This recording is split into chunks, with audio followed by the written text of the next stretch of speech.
हर हर महादेव। आज हम आपको हरितालिका तीज के बारे में 3 चीज़ें बताएंगे। तिथि और मुहूर्त, और दूसरा इसका महत्व क्या है और इसकी विधि क्या है। तीसरा, हमें कथा सुनने से क्या लाभ होता है, हमें कहानी और कथा क्यों पढ़ना चाहिए और क्यों सुनना चाहिए। तो इस बार तिथि और मुहूर्त, भाद्रपद माह शुक्ल पक्ष की तृतीया को यह हरितालिका का व्रत रखा जाता है, जो इस वर्ष 21 अगस्त 2020 को मनाया जाएगा। इस दिन सुहागिनें अपने पतियों के दीर्घायु के लिए यह व्रत रखती हैं। इस दिन कुंवारी कन्याएं भी अच्छा पति पाने के लिए यह व्रत रखती हैं। यह त्यौहार खास तौर से उत्तर प्रदेश, उत्तराखंड, मध्य प्रदेश, छत्तीसगढ़, बिहार, झारखंड और राजस्थान में मनाया जाता है। अब जिनको सुबह पूजा करना है उनके लिए क्या मुहूर्त है। जिनको सुबह सुबह पूजा करना है वो सुबह 5:54 से सुबह 8:30 बजे तक शुभ मुहूर्त रहेगा, उस समय पूजा कर सकती हैं।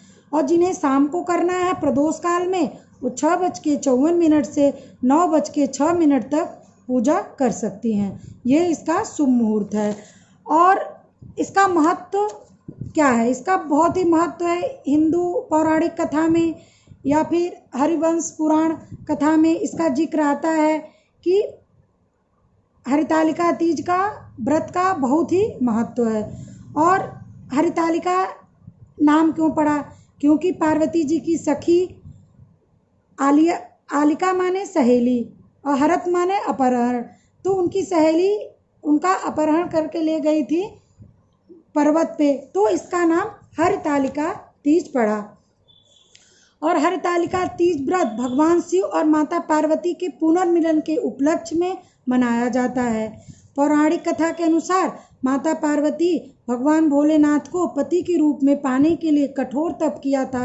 हिमालय गंगा नदी के तट पर माता पार्वती ने भूखे प्यासे रहकर तपस्या की।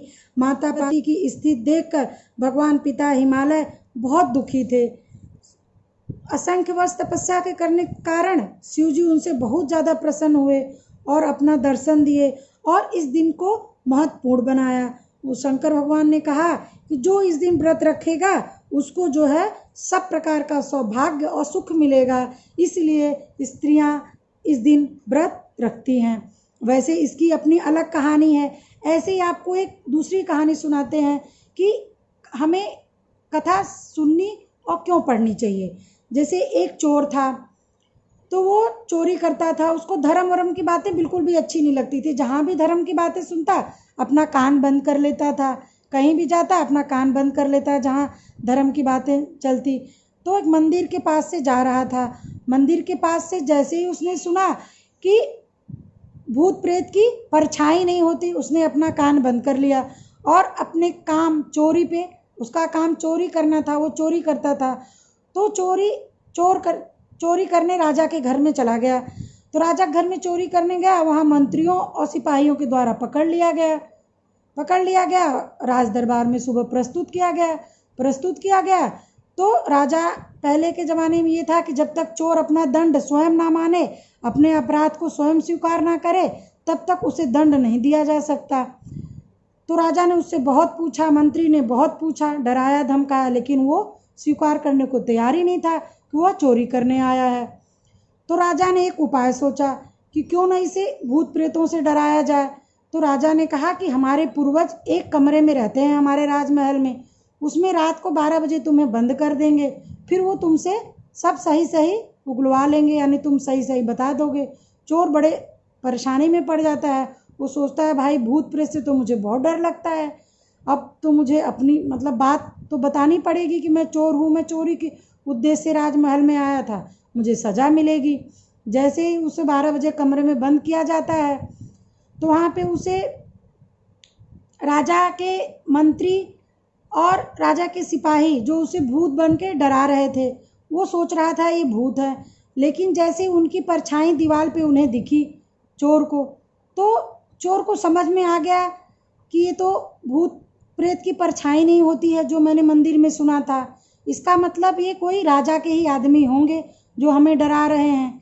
तो वो अपना अपराध स्वीकार नहीं करता है, कितना भी वहाँ पे डराया, स्वीकार नहीं किया। फिर सुबह राजमहल में प्रस्तुत हुआ। तो राजा ने उससे फिर पूछा तो स्वीकार नहीं किया, और उनके मंत्री और सिपाही ने बोला नहीं, ये तो स्वीकार ही नहीं कर रहा है कि ये चोर है। फिर उसे छोड़ दिया जाता है। तो अपने घर आता है तो वो सोचता है कि मंदिर की एक बात जो सुनी हमने, हमें कितना लाभ हुआ। तो अगर हम ऐसे रोज़ कहानी सुने, भगवान का नाम लें, तो हमें कितना लाभ होगा। तो इसलिए जो है कि हमें कहानी पढ़नी और सुननी ज़रूर चाहिए धर्म से संबंधित, और ये हमें बहुत ही लाभ देता है, हमारे दैनिक जीवन में भी बहुत ही लाभ देता है और हमारा कल्याण होता है। चलिए, नमस्कार, और आपको हरितालिका तीज की बहुत बहुत बधाई। नमस्कार।